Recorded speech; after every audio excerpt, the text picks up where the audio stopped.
Hey everyone, welcome back to Reading with Tatiana.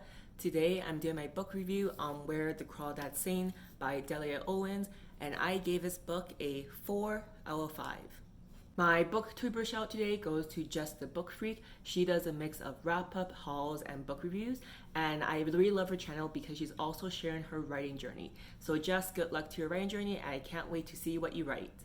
And as always, before I go into my full book review, I would appreciate if you like my content to hit the subscribe button. If you like this video, please give it a thumbs up. And if you have read this book, Where the Crawdads Sing, I would love to hear your opinions down below because, as you can see online, it's very divisive. The year and genre of this book was published in 2018 and it was super popular and trendy back then. And I would say the genre falls between a mystery and a bit of social commentary. The social commentary for me is due to the decades it's set in, which is the 1950s to 1960s. And it talks a lot about the societal divide between town people and marsh people, colored people and white people, and also women and men. So this book I found to be also a social commentary book, if you allow that to be a genre. Delia Owens is born 1949 in America, and she is a zoologist, an author, and a conservationist.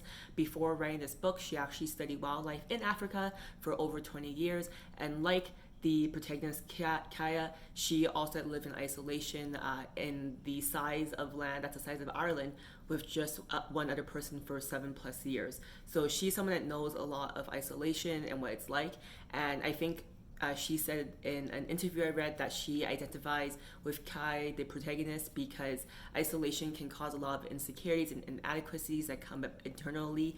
But a lot of strength and pride also comes when you get used to the land and learn about the land, which she got to do observing animals in Africa. So I thought that was really cool that she also has this connection to nature, even though it's Africa, and with Kai, the protagonist, being in the marshlands. Owens is also the co-founder of the Owens Foundation for Wildlife Conservation in Stone Mountain, Georgia, which is a foundation she started with her ex-husband. Where the Crawdads Sing is her first and only fictional novel. However, she has also written 3 non-fiction novels, which are actually memoirs of her time in Africa. Now I'll get into the story and characters. I'm doing a bit of a different format just because I find that for this one, when I explain each character, I'll kind of add to the plot and the story without giving too much away. And I don't want to give too much of the story away just because it is a mystery and I think it's worth reading. The first character who is our protagonist is Kai. So we meet her when she's very young as a child, and the story starts with her mother abandoning her with her siblings and her father. She is very young. Her and her family grew up in the marshlands of North Carolina, and because she was so young and her mother left at a very young age, she didn't really learn to read, and because she was so young when it happened, she doesn't really understand why people are leaving either, which is really sad. As the story progresses, because she learns to have to fend for herself, because eventually her mom leaves, and then eventually her siblings leave one by one. And the reason why they all leave her is because the dad is an alcoholic and very abusive to the mom and the siblings. So eventually it just ends up being Kai and her dad. And when her dad actually also leaves at some point, she has to learn to fend for herself at a very young age of 6. She learns to collect mussels to sell. She learns to cook. She learns to just conserve her resources. And it's very inspiring to see a young girl grow up to be a young woman who can live off the land and fend for herself. So she's a very strong protagonist, and she also eventually meets Tate, who is a young boy, I think a few years older than her, and he is very sympathetic and empathetic to her situation, and he actually teaches her how to read, and in that she is able to learn more about the marshlands, where she eventually becomes quite successful at identifying and drawing creatures, flora and fauna of the marshlands. So Tate is also a super important character in her life, and he is kind of like the evolved man, where just to pose, we meet Chase, who is the town quarterback or former quarterback, and he now runs a family business. And Tate is the unevolved man. He's very alpha. He tries to seduce Kai, but he's not like the best person either. Don't really want to spoil it, except for that at the beginning of the book, we learned that Chase dies, and we're not sure if it's murder or if it's an accident, but the town believes that Kai is possibly guilty.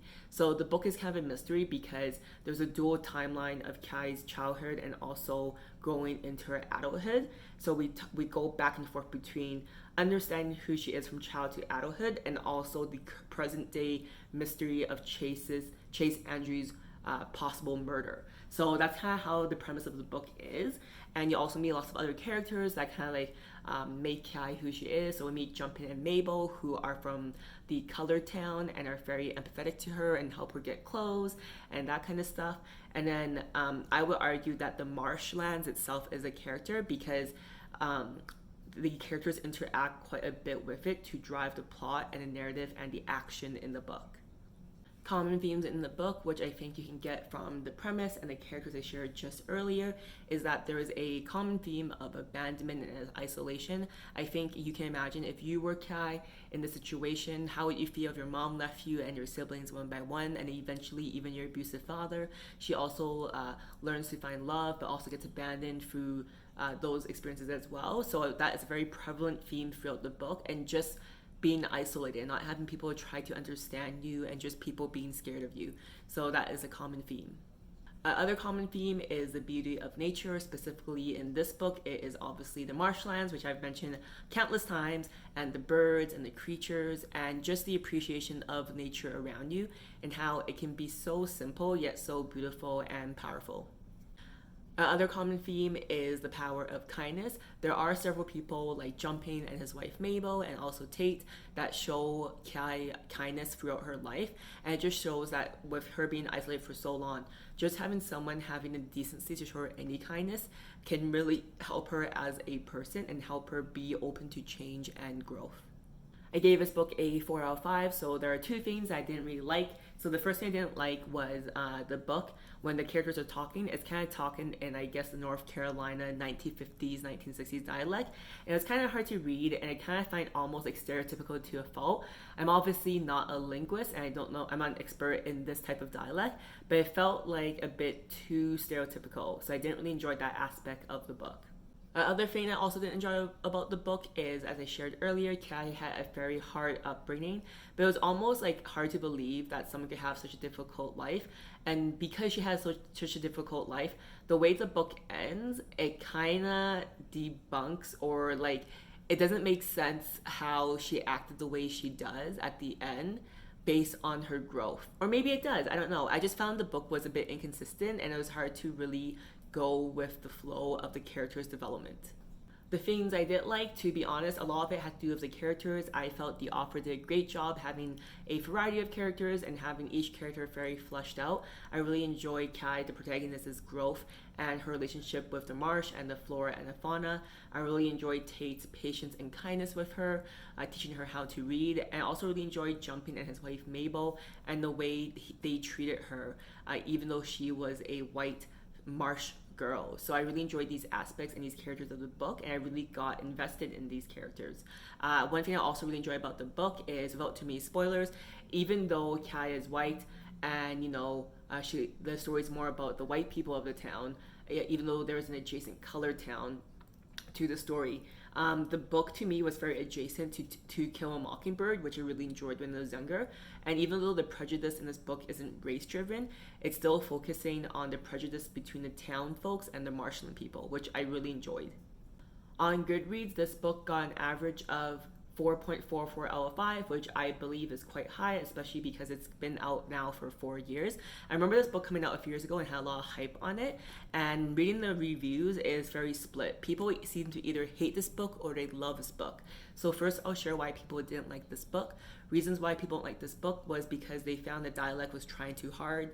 It is set in North Carolina, and people who even are from that region felt it wasn't very accurate or was too stereotypical, which I kind of shared earlier. Some people felt that the author was very intentionally trying to write the next great American novel, so they felt like the writing was very forced and very inconsistent. And I agree with that, especially with the ending of the book. I felt like there's a bit of shock value, but it didn't really make sense with the characters. I felt like there was so much build up, and then with the ending, I was like, what? But maybe because the author really wanted that shock value to like make this book really good. Reasons why people love this book, similar to reasons why I loved it, was really just the characters. There was a story of resilience, survival, hope, loss, love, loneliness, desperation, prejudice, determination, and strength. And I think when you have all those topics in your book, it just makes it a good read. Like, I'm really excited to see the movie that just came out this summer for it, and to see how they're able to adapt all these feelings from reading it into a visual piece of art. Why I think you should read this book. So reasons why I think you should read this book is, number one, a movie adaptation just came out this past summer. I'm probably going to go watch it in the next 2 weeks. I'm super excited to see how they're able to transfer the book into the big screen. Second reason why you should read this book is if you love nature. It's very seamless how the author describes nature and the power of it. And also just reading Kai's story of resilience and her growth from a child to a woman is also really great. One of my favorite things to ask people is how a book made them feel, because if you ask me a week, a month, a year from now, I probably won't remember what a book really was about, but I'll always remember how a book made me feel. So this book, Where the Crawdads Sing, by Delia Owens, it made me feel proud of the main character. I'm so proud of Kai for having some crazy struggles in her childhood and being able to take care of herself, even though she was abandoned, and be a strong, independent woman. So this book made me very proud of anyone that's struggling and being able to be resilient to push past their struggles. Thank you for watching till the end of my review. If you've read Where the Crawdads Sing by Delia Owens, I'd love to hear what you thought down below. And if you want to join me next time, I am actually still reading this book, Hooked. It is a nonfiction book, so it's been kind of a slow read for me. And in conjunction with this book, I'm also reading the second in The Barren Grounds, which I reviewed earlier this month. It's called The Great Bear. This is part 2 of 3. I'm really excited to see what the next chapter is for these two kids. Again, thank you for watching, and I'll see you guys next time. Bye!